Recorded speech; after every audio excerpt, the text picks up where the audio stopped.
Hello students, class 6 maths chapter 7 fraction के part 5 में आप सभी का बहुत बहुत स्वागत है। इस पार्ट में हम सीखेंगे मिक्स्ड फ्रैक्शन। लेकिन मिक्स्ड फ्रैक्शन को समझने से पहले आपको पिछले सारे पार्ट्स अच्छे से देखना होगा, जिसकी लिंक मैं डिस्क्रिप्शन में डाल दूंगी। चलिए अब हम मिक्स्ड फ्रैक्शन को समझते हैं। जैसे कि हमने पहले देखा था, जिस फ्रैक्शन की लेंथ ब्लू कलर से मार्क की है वो सारे फ्रैक्शंस 1 से छोटे थे। जैसे कि यहाँ पर 1/2 1 से छोटा फ्रैक्शन है। ये दो नंबर लाइन में 1/3 2/3 और दूसरी नंबर लाइन पर 1/5 2/5 3/5 एंड 4/5 वो भी 1 से छोटा फ्रैक्शन है। और यहाँ पर ब्लैक कलर से लेंथ ड्रॉ की है वो सारे फ्रैक्शंस 1 से बड़े हैं। जैसे कि यहाँ पर 3/2 है। सिमिलरली 6/5 7/5 8/5 एंड 9/5 ये सारे फ्रैक्शंस 1 से बड़े हैं।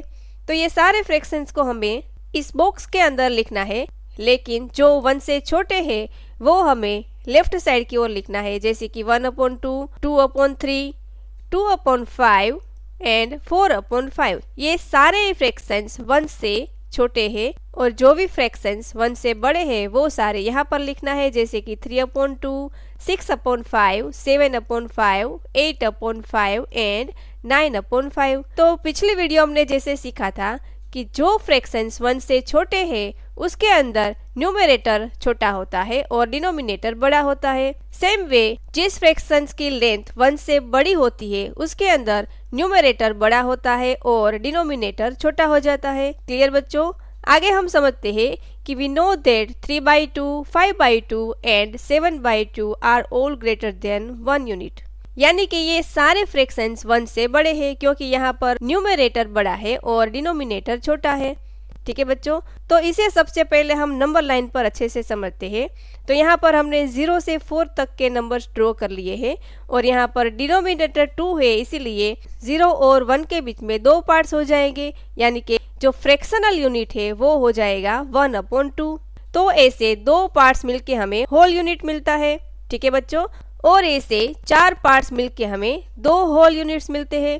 सेम वे 6 पार्ट्स मिलके हमें 3 होल यूनिट्स मिलते हैं। समझ में आ गया बच्चों? अब यहाँ पर 3/2 के अंदर 1/2 प्लस 1/2 हो जाएगा 1 होल यूनिट और प्लस 1/2 एक बाकी रह जाता है। तो इसे हम 1 प्लस 1/2 ऐसे भी लिख सकते हैं। 5/2 के अंदर डिनोमिनेटर 2 है, इसीलिए इसका फ्रैक्शनल यूनिट 1/2 हो जाएगा। तो यहाँ पर भी 2 पार्ट्स यानी कि 1/2 प्लस 1/2 मिलके एक होल यूनिट बन जाता है। फिर से 2 पार्ट्स मिलके एक और होल यूनिट बन जाएगा। तो यहाँ पर टोटल हमें 2 होल यूनिट्स मिलते हैं और एक 1/2 बाकी रह जाता है। तो इसे हम 2 प्लस 1/2 इस तरह से लिख सकते हैं। ठीक है बच्चों, लेकिन अगर डिनोमिनेटर में 3 हो तो इसके लिए 3 फ्रैक्शनल पार्ट्स यानी कि 1/3 प्लस 1/3 प्लस 1/3 ऐसे 3 पार्ट्स मिलके 1 होल यूनिट बन जाएगा। चलिए इसे हम नंबर लाइन पर समझते हैं। तो यहाँ पर 0 और 1 के बीच में हमने 3 पार्ट्स बनाए हैं, तो 3 पार्ट्स मिलके एक होल यूनिट बन जाएगा। 6 पार्ट मिलके 2 होल यूनिट्स मिल जाएंगे। सिमिलरली 9 पार्ट्स मिलके हमें 3 होल यूनिट्स मिल जाएगा। तो यहाँ पर जैसे कि लिखा है 3 फ्रैक्शनल यूनिट मिलके 1 होल पार्ट बनता है, तो इसके अंदर अगर एक पार्ट और ऐड कर दिया जाए तो वो हो जाएगा 4/3। तो वो 1 से तो बड़ा हो जाएगा। ठीक है बच्चों, लेकिन अगर 7/5 दिया गया हो तो इसके अंदर कितने पार्ट्स मिलके 1 होल यूनिट बनेगा? बिल्कुल सही बच्चों, यहाँ पर डिनोमिनेटर 5 है, इसीलिए इसका फ्रैक्शनल यूनिट 1/5 हो जाएगा। तो ऐसे 7 पार्ट्स यानी कि 7/5 है, इसीलिए 7 टाइम्स 1/5 लिख सकते हैं। अब क्योंकि डिनोमिनेटर में 5 है, इसीलिए 5 पार्ट्स मिलके 1 होल यूनिट बन जाएगा। क्लियर बच्चों? डिनोमिनेटर में जो नंबर है उतने फ्रैक्शनल यूनिट बनके 1 होल यूनिट बन जाता है ना आसान? चलिए आगे की हम एक्सरसाइज करते हैं। How many whole units are there in 7/2? सबसे पहले हम इसे नंबर लाइन पर अच्छे से समझते हैं। तो यहाँ पर 0 से लेके 5 तक की हमने नंबर लाइन ड्रॉ की है। अब क्योंकि डिनोमिनेटर में 2 है तो सभी नंबर्स के बीच में 2 पार्ट्स हो जाएंगे। ठीक है बच्चों, तो यहाँ पर फ्रैक्शनल यूनिट क्या होगा? 1/2 हो जाएगा। तो 1/2 उसके बाद 2/2 2/2 बेसिकली क्या है? 1 है। आगे करते हैं 3/2, 4/2, 4/2 क्या है 2 बन जाता है। ठीक है बच्चों। नेक्स्ट करते हैं 5/2, 6/2, 6/2 क्या हो जाएगा 3 हो जाएगा, राइट। नेक्स्ट है 7/2, देन 8/2, 9/2, 10/2 एंड 11/2। अब हमें कौन सा फ्रैक्शन दिया गया है 7/2 दिया गया है। तो हमें ये पूछा गया है कि इसके अंदर कितने होल यूनिट्स आते हैं। तो 0 से लेके 1 तक एक होल यूनिट, उसके बाद ये दूसरा होल यूनिट, उसके बाद ये तीसरा होल यूनिट। इस प्रकार से 3 होल यूनिट्स हमें मिल जाते हैं। इसे हम फ्रैक्शंस में कैसे लिखते हैं 7/2 दिया गया है, इसका मतलब है 7 टाइम्स 1/2। ठीक है बच्चों। अब 1/2 प्लस 1/2 वो हो जाएगा 1 होल यूनिट। उसके बाद फिर से 1/2 1/2 एक और होल यूनिट, उसके बाद 1/2 प्लस 1/2 एक और होल यूनिट। तो इसे हम 3 प्लस 1/2 ऐसे भी लिख सकते हैं। तो यहाँ पर हमें कितने होल यूनिट्स मिले बच्चों, बिल्कुल सही 3 होल यूनिट्स मिलते हैं। दूसरा क्वेश्चन देखते हैं, how many whole units are there in 4/3 and 7/3। अब यहाँ पर ध्यान ये देना कि डिनोमिनेटर में 3 है, तो 4/3 में फ्रैक्शनल यूनिट क्या हो जाएगा, बिल्कुल सही 1/3 हो जाएगा। तो इसे हम 4 टाइम्स 1/3 इस प्रकार से लिख सकते हैं। ठीक है। अब डिनोमिनेटर में 3 है तो 3 पार्ट्स मिलके 1 होल यूनिट बन जाएगा और एक 1/3 बाकी रह जाता है। तो यहाँ पर हमें कितने होल यूनिट्स मिलते हैं 1 होल यूनिट। ठीक है बच्चों। नेक्स्ट है 7/3। तो इसे हम लिख सकते हैं 7 टाइम्स 1/3। तो इसमें भी डिनोमिनेटर 3 है तो 3 पार्ट्स मिलके 1 होल यूनिट बन जाएगा। तो दूसरे 3 पार्ट्स मिलके दूसरा होल यूनिट मिल जाएगा और एक 1/3 बाकी रह जाता है। ठीक है बच्चों। तो यहाँ पर हमें टोटल 2 होल यूनिट्स मिल जाते हैं। बहुत ही आसान है। नेक्स्ट क्वेश्चन देखते हैं, figure out the number of whole units in each of the following fractions. अब हमें दिए गए जो फ्रैक्शंस है उसके अंदर भी कितने होल यूनिट्स आते हैं वो यहाँ पर हमें लिखना है। तो सबसे पहले है 8/3। तो सबसे पहले हमारा ध्यान डिनोमिनेटर पे जाना चाहिए। तो यहाँ पर डिनोमिनेटर 3 है, इसीलिए इसका फ्रैक्शनल यूनिट 1/3 हो जाएगा। और 1/3 कितनी बार आएगा 8 टाइम्स। ठीक है बच्चों। तो इसे हम लिख सकते हैं 8 टाइम्स 1/3। अब क्योंकि डिनोमिनेटर 3 है इसीलिए 1/3 3 टाइम्स मिलके 1 होल यूनिट बन जाएगा। उसके बाद दूसरे 3 पार्ट्स मिलके दूसरा होल यूनिट बन जाएगा और 2 पार्ट्स बाकी रह जाएंगे। ठीक है बच्चों। तो इसके अंदर हमें कितने पार्ट्स मिलते हैं, बिल्कुल सही 2 होल यूनिट्स मिलते हैं। नेक्स्ट जो हमारा नंबर है 11/5। तो यहाँ पर डिनोमिनेटर में 5 है और न्यूमरेटर में 11 है, इसीलिए 11 टाइम्स 1/5 हम इस प्रकार से लिख देंगे। ठीक है बच्चों। अब क्योंकि डिनोमिनेटर में 5 है इसीलिए 1/5 5 टाइम्स मिलके 1 होल यूनिट बनाएगा। सेम वे दूसरे 5 यूनिट्स मिलके दूसरा होल यूनिट बनाएगा। ठीक है बच्चों। तो इस फ्रैक्शन में भी 2 होल यूनिट्स हमें मिल जाएंगे। नेक्स्ट फ्रैक्शन है उसके अंदर 9/4 दिया गया है। यहाँ पर डिनोमिनेटर 4 है इसीलिए इसका फ्रैक्शनल यूनिट 1/4 हो जाएगा। अब क्योंकि न्यूमरेटर 9 है इसीलिए हम 9 टाइम्स 1/4 लिख देंगे। ठीक है बच्चों। अब डिनोमिनेटर में 4 है इसीलिए 4 टाइम्स 1/4 मिलके 1 होल यूनिट बना देगा। इसी प्रकार और 4 मिलके दूसरा होल यूनिट बना देगा, है ना आसान। तो यहाँ पर भी हमें 2 होल यूनिट्स मिल जाएंगे। ठीक है बच्चों। अब इस मेक फ्रैक्शन को अच्छे से समझते हैं। जैसे कि यहाँ पर 8/3 दिया गया है तो उसे हम 2 प्लस 2/3 ऐसे भी लिख सकते हैं। तो 8/3 एक फ्रैक्शन है जबकि 2 प्लस 2/3 एक मिक्स नंबर है, क्योंकि मिक्स नंबर या फिर मिक्स फ्रैक्शन के अंदर 2 जो है वो होल पार्ट है और 2/3 वो फ्रैक्शनल पार्ट है। ठीक है बच्चों। तो इसे हम 2/3 ऐसे भी लिख सकते हैं। इसे हम 2 इंटीजर 2/3 ऐसे भी बोल सकते हैं। तो एक बात याद रखना बच्चों कि मिक्स नंबर या फिर मिक्स फ्रैक्शन के अंदर एक तो होल पार्ट होता है और दूसरा फ्रैक्शनल पार्ट होता है। जो फ्रैक्शनल पार्ट है वो हमेशा 1 से छोटा होता है। ठीक है बच्चों। चलिए इसी प्रकार हमें एक और क्वेश्चन पूछा है कि can all fractions greater than 1 be written as such mix number. क्या 1 से जितने भी बड़े फ्रैक्शन है उसे हम मिक्स नंबर या फिर मिक्स फ्रैक्शन में लिख सकते हैं। तो इसका आंसर है नो। फॉर एग्जाम्पल 8/4 ऐसा फ्रैक्शन हमने लिया है जो कि 1 से बड़ा है। अगर इसे हम सिंप्लीफाई करते हैं तो 4 2s are 8, तो इसका आंसर 2 हो जाएगा। तो ये जो आंसर आता है वो तो होल नंबर है, मिक्स फ्रैक्शन तो है नहीं। दूसरा एग्जाम्पल लेते हैं। मान लीजिए 15/3 है, ये भी 1 से बड़ा है। तो अगर इसे हम सिंप्लीफाई करते हैं तो 3 5s are 15, तो इसका आंसर आ जाएगा 5। तो 5 भी एक होल नंबर है। तो 1 से जितने भी बड़े फ्रैक्शन है उन सारे नंबर्स को हम मिक्स फ्रैक्शंस में नहीं लिख सकते। क्लियर बच्चों? नेक्स्ट क्वेश्चन देखते हैं। Write the following fractions as mix fraction.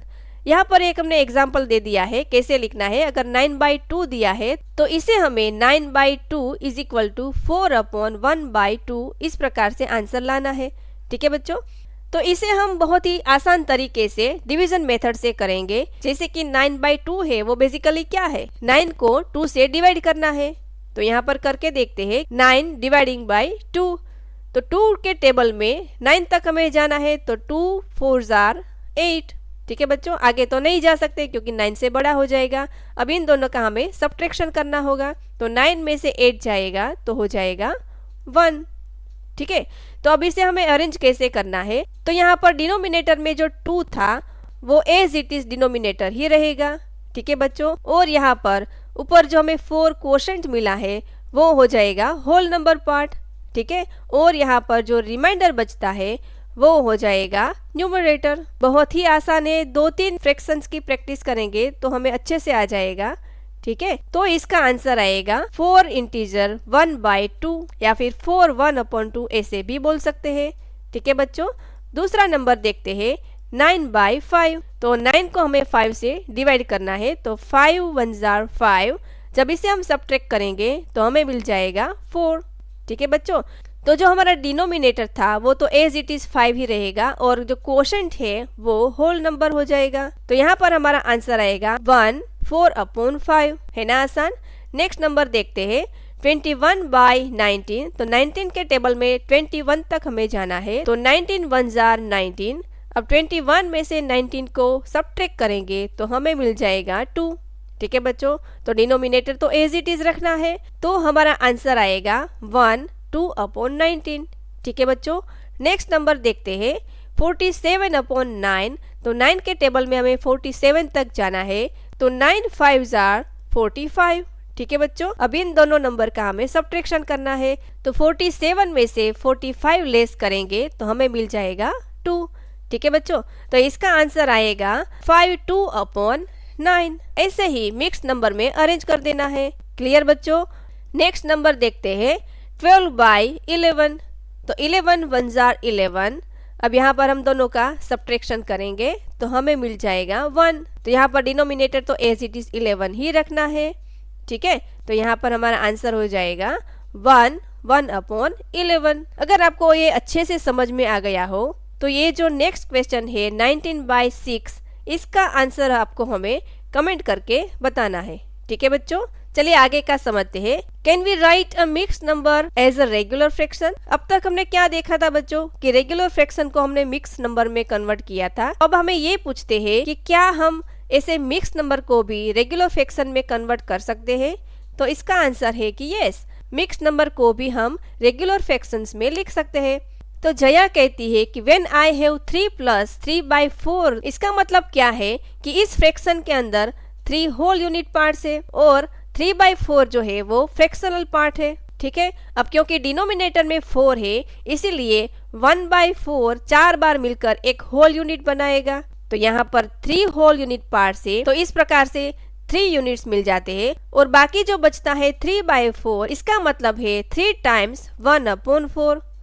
ठीक है बच्चों? अब ये सारे फ्रैक्शंस के जब हम एडिशन करेंगे तो डिनोमिनेटर तो सब में सेम है, इसीलिए डिनोमिनेटर तो एज इट इज रखना है और जितने ऊपर 1 है उसका एडिशन करेंगे तो हमें मिल जाएगा 15/4। तो 3 + 3/4 जो मिक्स नंबर है उसको हमने 15/4 यानी कि रेगुलर फ्रैक्शन में कन्वर्ट कर दिया। ठीक है बच्चों? लेकिन ये प्रोसेस बहुत ही लंबी होती है और बहुत ज्यादा टाइम भी ले लेती है। इसे हम शॉर्ट मेथड से सीखेंगे। तो अगली हमारी जो एक्सरसाइज है इसी प्रकार की है। Write the following mix numbers as fractions. तो सबसे पहला जो हमें नंबर दिया गया है 3 1/4, इसके अंदर हम अच्छे से समझते हैं। तो आपको करना क्या है, 3 और 4 का हमें मल्टीप्लिकेशन कर देना है और ये मल्टीप्लिकेशन में जो आंसर आए उसके अंदर न्यूमरेटर को ऐड कर देना है ना आसान, और डिनोमिनेटर एज इट इज रख देना है। ठीक है, चलिए इसे हम ऐसे करके देखते हैं। 3 और 4 का मल्टीप्लिकेशन करते हैं, यानी कि 3 × 4 प्लस उसमें न्यूमरेटर ऐड कर देना है और डिनोमिनेटर एज इट इज 4 रख देना है। ठीक है बच्चों, तो यहाँ पर आंसर क्या आएगा, 3 4 12 प्लस 1/4। तो 12 प्लस 1 हो जाएगा 13/4। तो ये हमारा रेगुलर फ्रैक्शन बन गया। दूसरा नंबर देखते हैं 7 2/3। तो 7 और 3 का मल्टीप्लिकेशन करते हैं और उसके अंदर 2 को ऐड कर देना है और डिनोमिनेटर हमेशा एज इट इज रख देना होता है। ठीक है बच्चों, तो 7 × 3 हो जाएगा 21 + 2/3। तो इसका आंसर आ जाएगा 21 + 2 यानी कि 23/3। है ना आसान। नेक्स्ट नंबर देखते हैं 9 4/9। तो यहाँ पर 9 × 9 करना है और उसके अंदर न्यूमरेटर को हमें ऐड कर देना है। तो चलिए करते हैं 9 × 9 + 4/9। ठीक है बच्चों, तो 9 9 81 + 4/9 इज इक्वल टू 81 + 4 आएगा 85/9। क्लियर बच्चों। नेक्स्ट हमारा जो नंबर है 3 1/6, इसके अंदर 6 और 3 का मल्टीप्लिकेशन कर देना है, यानी कि 6 × 3 + 1/6 कर देना है। तो 6 × 3 हो जाएगा 18 + 1/6। अब 18 + 1 हो जाएगा 19 और डिनोमिनेटर एज इट इज रख देना है, इसलिए हमारा आंसर हो जाएगा 19/6। ठीक है बच्चों। नेक्स्ट जो नंबर है वो है 2 3/11। तो इसके अंदर 2 और 11 का मल्टीप्लिकेशन करना है, तो इज इक्वल टू 11 × 2 + 3/11। तो यहाँ पर क्या हो जाएगा, 11 2 22 + 3/11 लिख देना है। तो 22 + 3 हो जाएगा 25/11। ठीक है बच्चों। नेक्स्ट जो नंबर है 3 9/10 is equal to 10 × 3 + 9/10 as it is लिख देना है। तो यहाँ पर 10 × 3 हो जाएगा 30 + 9/10 इज इक्वल टू 30 + 9 हो जाएगा 39/10। तो इस प्रकार से हम मिक्स्ड नंबर को रेगुलर फ्रैक्शंस में आसानी से लिख सकते हैं। सो आई होप यहाँ तक की सारी एक्सरसाइज आपको बहुत ही अच्छे से समझ में आ गई होगी। मिलते हैं नेक्स्ट वीडियो में। Thank you.